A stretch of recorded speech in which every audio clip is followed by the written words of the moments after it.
ఇటీవల విడుదలైన RPF, SI మరియు కానిస్టేబుల్ పోస్టులకు సంబంధించి ఆన్‌లైన్ అప్లికేషన్ మొబైల్‌లో ఈజీగా ఏ విధంగా చేసుకోవాలో మనము ఈ వీడియోలో తెలుసుకుందాము. ఆన్‌లైన్ అప్లికేషన్ స్టార్టింగ్ డేట్ వచ్చేసి 15th ఏప్రిల్. మనకి ఎండ్ డేట్ వచ్చేసి 14th మే వరకు మనము ఆన్‌లైన్ అప్లికేషన్ చేసుకోవచ్చు. ఇక్కడ క్లిక్ టు అప్లై అని ఉంది కదా, దాని మీద క్లిక్ చేస్తే మనకు ఆర్‌పీఎఫ్ యొక్క అఫీషియల్ వెబ్సైట్ అనేది ఓపెన్ అవుతుంది. ఇక్కడ అప్లై అని ఉంది కదా, దాని మీద క్లిక్ చేస్తే మనకు 2 ఆప్షన్స్ వస్తాయి. Create an account, already have an account. మనం అకౌంట్ క్రియేట్ చేసుకుంటున్నాం కాబట్టి ఇప్పుడు క్రియేట్ అన్ అకౌంట్ క్లిక్ చేయాలి. ఆల్రెడీ మనం ఇంతకుముందు ఏఎల్పి కానీ టెక్నికల్ కానీ ఏదైనా ఎగ్జామ్స్ రాసి ఉంటే ఆల్రెడీ మన డీటెయిల్స్ ఎంటర్ అయి ఉంటాయి కాబట్టి డైరెక్ట్గా లాగిన్ అవ్వచ్చు. ఇప్పుడు మనము క్రియేట్ చేసుకుంటున్నాం అకౌంట్ క్రియేట్ చేసుకోవడానికి ఇక్కడ ఒక ఫార్మాట్ ఉంటుంది, అవన్నీ ఫిల్ చేయాలి. ఇక్కడ నేషనాలిటీ అడుగుతుంది, ఇండియా అని టైప్ చేసుకోవాలి. నెక్స్ట్ అన్ని డీటెయిల్స్ ఫిల్ చేసుకోవాలి. ఫుల్ నేమ్ అడుగుతుంది, మళ్ళీ అన్నీ రీటైప్ చేయమని అడుగుతుంది. Name, date of birth, father name and mother name ఇవన్నీ రీటైప్ చేయమని అడుగుతుంది. అక్కడున్న విధంగా మనము అన్ని డీటెయిల్స్ ఫిల్ చేయాలి. మేల్ అయితే మేల్, ఫీమేల్ అయితే ఫీమేల్ అనేది ఎంటర్ చేసుకోవాలి. ఇంకా ఫాదర్ నేమ్, మదర్ నేమ్ ఇవన్నీ కూడా డీటెయిల్స్ అక్కడున్న విధంగా ఎంటర్ చేసిన తర్వాత ఆధార్ వెరిఫికేషన్ అడుగుతుంది. నెక్స్ట్ మన ఆధార్ నెంబర్ని ఇక్కడ చూపించిన విధంగా మన ఆధార్ నెంబర్ని కరెక్ట్గా ఎంటర్ చేసుకోవాలి. ఎంటర్ చేసిన తర్వాత వెరిఫై యూజింగ్ ఆధార్ అని వస్తుంది. ఆధార్ తర్వాత మనకి మన పర్సనల్ మెయిల్ ఐడి ఉంటుంది కదా, ఏదైతే మెయిల్ ఐడి ఇస్తామో ఆ మెయిల్కి ఒక ఓటీపీ వస్తుంది. ఆ ఓటీపీని ఇక్కడ ఎంటర్ చేయాలి. ఎంటర్ చేసిన తర్వాత నెక్స్ట్ మొబైల్ నెంబర్ అడుగుతుంది. మొబైల్ నెంబర్ని కూడా ఎంటర్ చేసి ఏ మొబైల్కి అయితే మనం ఇచ్చామో ఆ మొబైల్కి ఓటీపీ వస్తుంది. ఆ ఓటీపీని ఇక్కడ ఎంటర్ చేయాలి.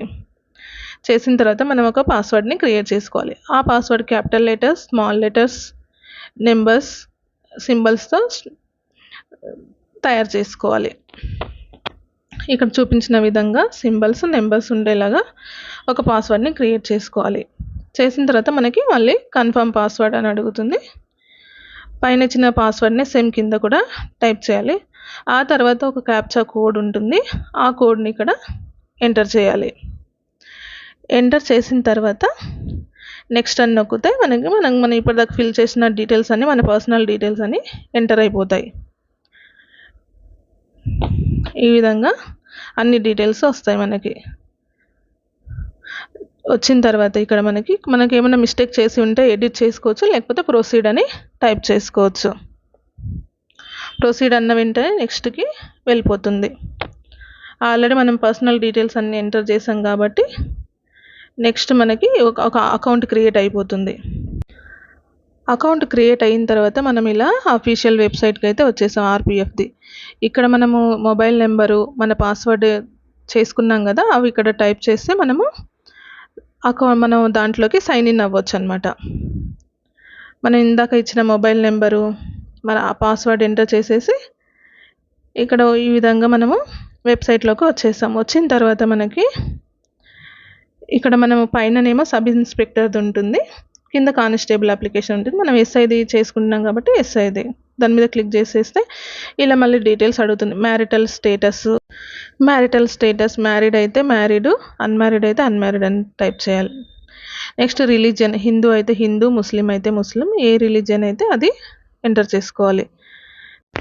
ఇక్కడ ఇచ్చిన విధంగా మనం అన్నీ ఫిలప్ చేసుకోవాలి. Do you want to avail fee exemption అని ఉంటే ఇక్కడ ఉన్న విధంగా మీకు ఏది సూట్ అయితే అది ఎంటర్ చేసుకోవాలి. నెక్స్ట్ మదర్ టంగ్, తెలుగు అయితే తెలుగు, ఏదైతే అది ఎంటర్ చేసుకోవాలి. Next choice of language for examination, exam ఏ లాంగ్వేజ్లో రాయాలనుకుంటున్నారో ఆ లాంగ్వేజ్ని సెలెక్ట్ చేసుకోవాలి. ఈ విధంగా మనకి ఇచ్చిన డీటెయిల్స్ అన్నీ ఫిల్ చేసుకోవాలి. ఇక్కడ permanent visible mark of identity అని ఉంది. 2 ఐడెంటిటీస్ అడుగుతారు, ఆ 2 కూడా మనము ఇక్కడ ఎంటర్ చేయాల్సి ఉంటుంది. నెక్స్ట్ వచ్చేసి కమ్యూనిటీ డీటెయిల్స్లో మనకి రిజర్వేషన్స్ ఉంటాయి కదా, ఏదైతే అది మనము సెలెక్ట్ చేసుకోవాలి. అన్రిజర్వ్డ్ అయితే unreserved, SC, ST, OBC, EWS ఏదైతే అది మనము సెలెక్ట్ చేసుకోవాలి. ఒకవేళ ఈడబ్ల్యూఎస్ అయితే దానికి సంబంధించిన సర్టిఫికేట్ నెంబరు మరియు ఇష్యూయింగ్ అథారిటీ మరియు డేట్ ఆఫ్ ఇష్యూ ఇవన్నీ కూడా డీటెయిల్స్ ఎంటర్ చేయాలి. ఎంటర్ చేసిన తర్వాత మన కిందకు వచ్చేసి అడ్రస్ డీటెయిల్స్ అడుగుతుంది. ప్రజెంట్ అడ్రస్ మరియు పర్మనెంట్ అడ్రస్. ఇక్కడ మనకు స్టేటు, డిస్టిక్ ఏదైతే అది అడ్రస్ మొత్తము క్లియర్గా pin code, town, village, city ఏదైతే అది పిన్ కోడ్ నెంబరు ఇవన్నీ కూడా ఫిల్ చేయాలి. నెక్స్ట్ సేమ్ అదేవిధంగా పర్మనెంట్ అడ్రస్కి కూడా state, district, address, house details అన్నీ ఎంటర్ చేయాలి.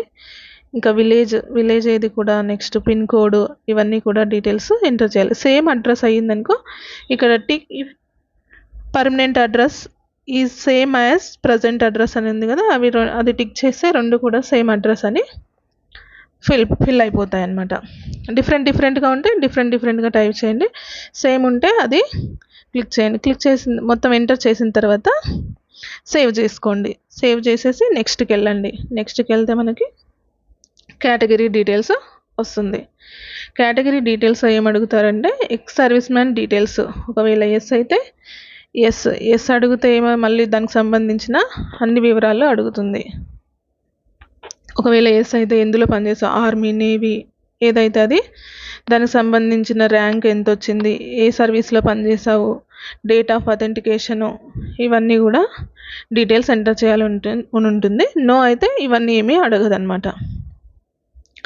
నీకు person with bench mark disability అని ఉంటే ఎస్ ఉంటే ఎస్, నో ఉంటే నో అని ఎంటర్ చేయాలన్నమాట. ఒకవేళ ఈబీసీ ఒకవేళ ఎకనామికల్లీ బ్యాక్వర్డ్ క్లాస్ అయితే దానికి సంబంధించిన డీటెయిల్స్ అడుగుతుంది. Are you an EBC certificate holder, yes అయితే ఎస్, నో అయితే నో అనేది టైప్ చేయాలి.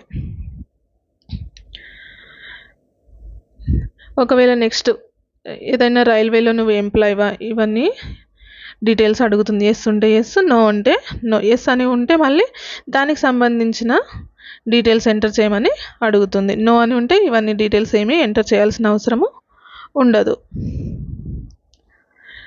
ఒకవేళ నువ్వు ఆల్రెడీ జాబ్ చేస్తూ ఉంటే నువ్వు కరెంట్ ఎంప్లాయ్మెంట్ డీటెయిల్స్ ఉంటే గవర్నమెంటా, సెంట్రల్ గవర్నమెంటా, స్టేట్ గవర్నమెంటా, పబ్లిక్ సెక్టర్ ఏది అనేసి అడుగుతుంది. నో అని ఉంటే అవన్నీ ఏమీ అవసరం లేదనమాట. నెక్స్ట్ ఏదైనా మీరు అప్రెంటిస్ కోర్స్ చేశారా అని డీటెయిల్స్ అడుగుతుంది. ఎస్ ఉంటే ఎస్ అని, నో ఉంటే నో అనాలి. నో అని క్లిక్ చేయాలన్నమాట.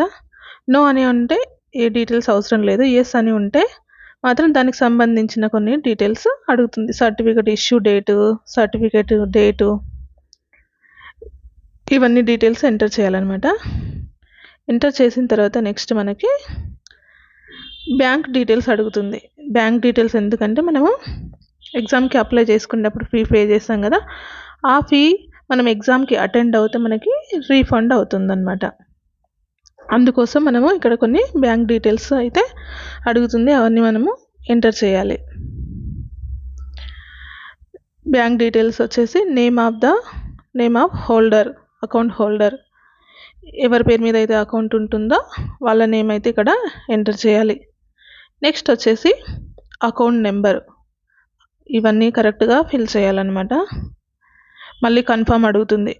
అకౌంట్ నెంబరు రెండోసారి అక్కడ ఎంటర్ చేయాలి. నెక్స్ట్ వచ్చేసి ఐఎఫ్ఎస్సి కోడ్, నెక్స్ట్ వచ్చేసి నేమ్ ఆఫ్ బ్యాంక్ నేమ్ ఏది, దాని యొక్క అడ్రస్ ఎక్కడ అనేసి ఇవన్నీ డీటెయిల్స్ అయితే మనం ఎంటర్ చేసి కన్ఫర్మ్ చేసుకోవాలి.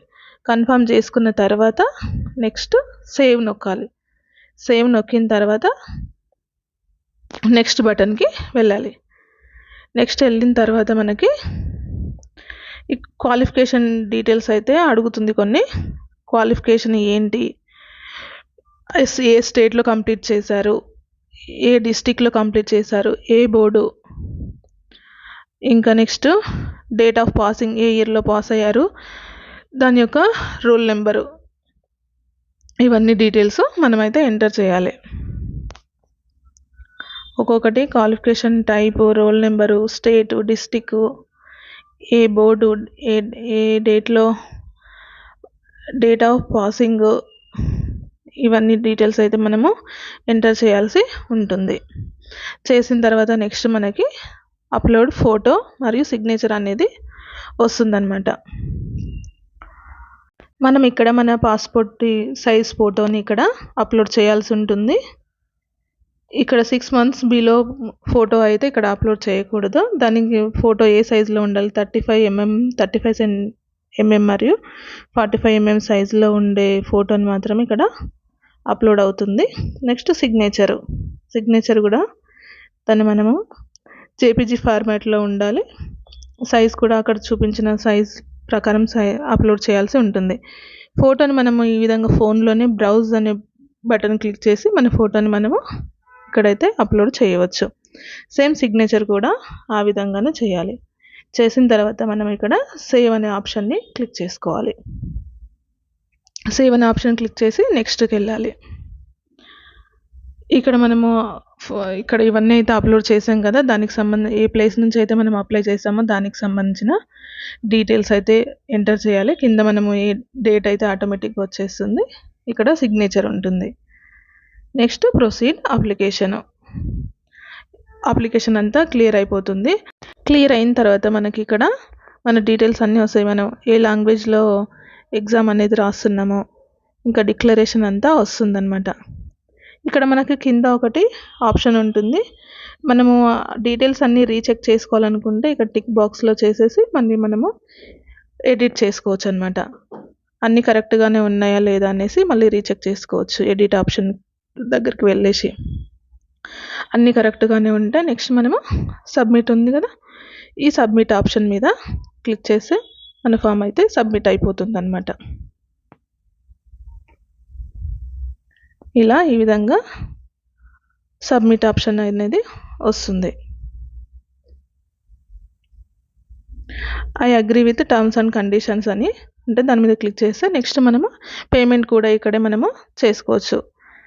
డెబిట్, క్రెడిట్ కార్డు ఏదైనా యూజ్ చేసి దాని కార్డు, ఇంటర్నెట్ బ్యాంకింగ్ అంటే UPI, Google pay, PhonePe, Paytm ఇలా ఏ విధంగానైనా ఫీ అయితే పే చేయొచ్చు అనమాట. ఈ యూపీఐ ద్వారా పే చేస్తే ఎంటర్ యూపీఐ ఐడి అని అడుగుతుంది. అక్కడ మనము యూపీఐ ఐడిని ఎంటర్ చేయాలి. ఇక్కడ మనకి ఇంకొకటి క్యూఆర్ కోడ్ ఆప్షన్ కూడా ఉంటుంది. దాన్ని ఓపెన్ చేస్తే మనకి ఒకటి క్యూఆర్ ఓపెన్ అవుతుంది. దాన్ని స్కాన్ చేసి కూడా మనము ఫీ అయితే పే చేయొచ్చు. ఇక్కడ చూడండి, ఇక్కడ మనకి అప్లికేషన్ సబ్మిట్ అయిపోయిన తర్వాత ఈ విధంగా అయితే మనకు వస్తుంది. ఈ విధంగా వచ్చిన తర్వాత మనం మన డీటెయిల్స్ అయితే చూసుకోవచ్చు. సబ్మిట్ చేసిన తర్వాత ఈ విధంగా అయితే మనకు కనిపిస్తుంది అనమాట. పేమెంట్ కంప్లీటెడ్ అనేసి మన అప్లికేషన్ డీటెయిల్స్ అయితే అన్నీ ఇక్కడ ఉంటాయి. ఈ విధంగా మనం ఈజీగా మొబైల్లోనే మనం మన అప్లికేషన్ని కంప్లీట్ చేసుకోవచ్చు. ఈ వీడియో కనుక మీకు నచ్చినట్లయితే ప్లీజ్ లైక్ చేయండి. ఏదైనా అర్థం కాకపోతే కామెంట్ చేయండి. ఇలాంటి మరిన్ని వీడియోల కోసము మన ఛానల్ని సబ్స్క్రైబ్ చేసుకోండి.